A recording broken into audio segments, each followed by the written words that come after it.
Muitas pessoas acham que os melhores jogadores do mundo são seres de outro planeta, que não cometem erros. Isso não é verdade. Mesmo esses grandes enxadristas, às vezes cometem grandes equívocos, jogadas com erro de cálculo ou sem nenhum sentido com a posição.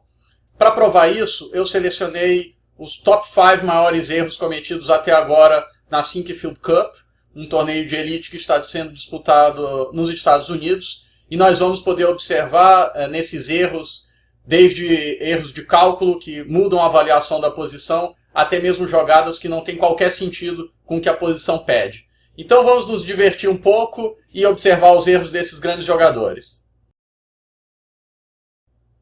A posição de número 5 vai para o Nakamura, que em sua partida contra o Anish Giri, na quinta rodada, encaixou uma preparação perfeita, até o lance 20 era tudo preparação, e num momento crítico eu não sei o que aconteceu, se ele se esqueceu do que ele tinha preparado, se ele confundiu a ordem de lance, mas ele faz uma jogada completamente desprovida de sentido, que é o lance A4 nessa posição. Não consigo entender qual a lógica dessa jogada, apesar das brancas sofrerem com uma pressão aqui na coluna A. A posição é muito complexa, né? Ambos os reis estão em perigo, mas não tem nenhum sentido essa jogada, porque as brancas devem primeiro esperar que as pretas façam alguma ameaça na coluna A, para então, somente então, jogar A4.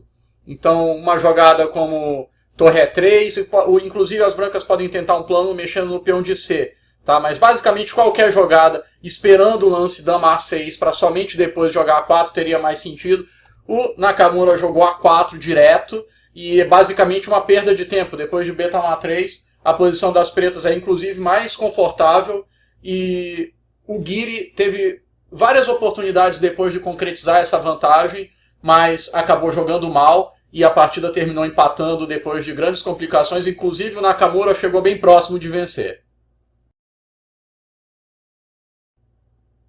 Na quarta posição fica o erro do arremate do Carlsen na sua partida contra o Wesley So, uma partida, aliás, que ele jogou de maneira espetacular, muito bem. Só que justo na hora do arremate, tudo bem, era o lance 40, mas o Magnus tinha bastante tempo para pensar e em vez de escolher uma continuação bastante simples, ele escolheu a forma mais difícil de ganhar e quase colocou em risco a sua vitória. Na posição do diagrama, as brancas deveriam ter jogado cavalo toma C5, capturar o bispo de C5 e simplesmente partido para captura dos peões das pretas no flanco rei. Depois de rei D7, dama H7, dama tomar G6. Não sei exatamente o que o Magnus teve medo aqui, mas o peão de E3 das pretas vai ficar bem controlado, uma vez que as brancas estão dando cheque em E8 e as pretas não têm contra-jogo. A vantagem material das brancas é totalmente decisiva. Uma possível continuação poderia ser torre E7 para apoiar o peão de E2.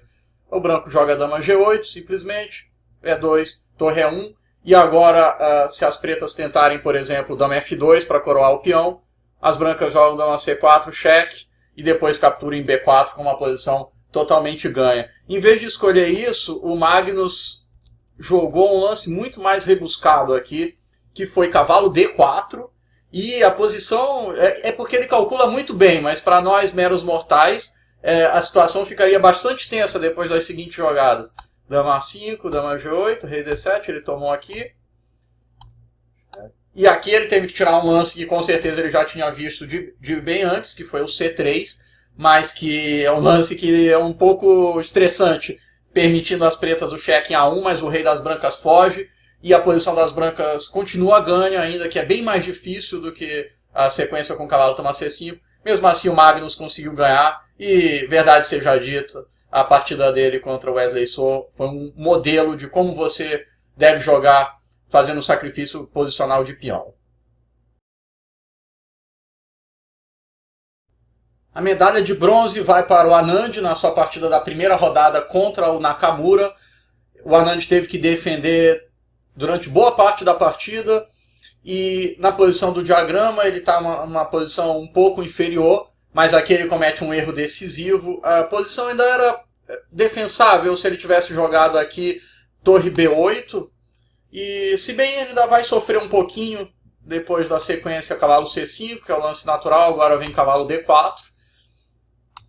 Torre C4, torre toma C5, as brancas capturam em D4, troca em C1 e bispo toma. Ele tem que defender essa posição, que não é muito agradável, mas ainda daria para defender. Ou pelo menos tinha muita luta pela frente. Em vez disso, o Anand fez uma jogada aqui, perde um peão com o cavalo B8. Depois da troca das torres e F toma G5, ele simplesmente perdeu um peão. H toma G5, cavalo C5, não sei o que exatamente ele furou aqui, mas agora as brancas ameaçam o peão de A6, o peão de E6, o peão de G5, e ele perdeu rapidamente depois disso. Caíram aqui os peões do flanco rei, a posição das brancas é completamente ganha, além de ter um peão a mais, o peão de F5 é debilitado, e as pretas ainda estão com o rei inseguro. Então a medalha de bronze foi para o Anand por ter pendurado o peão aí no momento decisivo da partida. Medalha de prata para Magnus Carlsen, que em sua partida da primeira rodada, na qual ele surpreendentemente foi derrotado de brancas contra o Topalov, ele comete um erro num dos momentos críticos da partida. Ele, em vez de fazer o lance mais óbvio da posição, ele resolve fazer uma jogada um pouco mais complexa e que acaba sendo um erro, e ele acaba sendo derrotado facilmente depois disso. Na posição do diagrama, a gente observa que o Magnus sacrificou uma peça para uma compensação bem duvidosa, na verdade, mas o Topalov não jogou da maneira mais precisa e deu uma certa vida para o Carlsen. E na posição agora ele poderia ter feito uma jogada que praticamente igualaria a posição. E é o lance mais óbvio de todos, cavalo toma F8. Se as pretas capturam o cavalo, que seria um erro grotesco, as brancas jogariam dama H8, cheque, torre G8, bispo H6 e depois mate. Obviamente isso não seria muito interessante para as pretas, mas a ideia do Topalov era jogar aqui dama H3, acredito eu, obrigando a troca de damas e ameaçando o peão de G2 e o cavalo de F8. Talvez o Magnus tenha ficado com medo dessa posição, mas o computador indica que depois de G3 as brancas não têm muito a temer, porque se rei toma F8, bispo H6 e o branco consegue diminuir ou capturar a torre, diminuir a desvantagem material. Agora, na verdade, existe um equilíbrio material, torre e duas peças contra bispo e cavalo. E eu até diria que as brancas estão melhores aqui. As pretas poderiam jogar de outra forma, por exemplo, para ilustrar a torre G8, para tentar caçar o cavalo. E agora jogar F6 e depois tentar capturar esse cavalo. Uma possível sequência seria E5. As brancas entregam o cavalo por vários peões. E nessa posição de equilíbrio dinâmico, eu diria, mesmo se o peão de F6 cair, as brancas têm 3 peões pela peça. E tem todos os motivos para contar com um empate nessa posição. Então Magnus acabaria escapando. Em vez disso, ele fez uma jogada bastante misteriosa aqui, que foi o lance E5, seria uma boa jogada para um blitz, ameaçando o cavalo F6 cheque em muitas posições, mas o Topalov não caiu em nenhum truque. Ele jogou aqui dama C6, ameaçando o mate em G2, e depois de F3 ele jogou dama G6 para trocar as damas. Contra cavalo F6 cheque, naturalmente ele não capturou. Depois de toma F6, a torre das pretas cairia, então ele tirou o rei. As brancas tiveram que trocar as damas e ficaram numa posição muito inferior, porque agora, em troca da peça, o branco tem apenas 2 peões e não 3, como ele conseguiria na outra variante com o cavalo toma F8. Então, uma merecida medalha de prata para o Magnus Carlsen. Indiscutivelmente, a medalha de ouro vai para Fabiano Caruana na sua partida contra o Carlsen na segunda rodada, em que, em grande apuro de tempo, na posição do diagrama, em que ele poderia fazer várias jogadas que conservariam pelo menos a igualdade, como, por exemplo, dama B3, ou dama B1, ou dama A4, com uma posição, inclusive, eu diria que, não sei, contra um dama B1 aqui, a posição das brancas é até mesmo mais confortável, mas o computador sempre mostra uma linha de igualdade, mas na prática seria mais fácil jogar de brancas aqui. As pretas têm, todas as ameaças das pretas estão bem controladas. Em vez disso, o Fabiano, em grande apuro de tempo, aliás, não sei como ele se meteu num apuro de tempo tão grande, fez a pior jogada da posição, sem dúvida, que foi torre toma D2.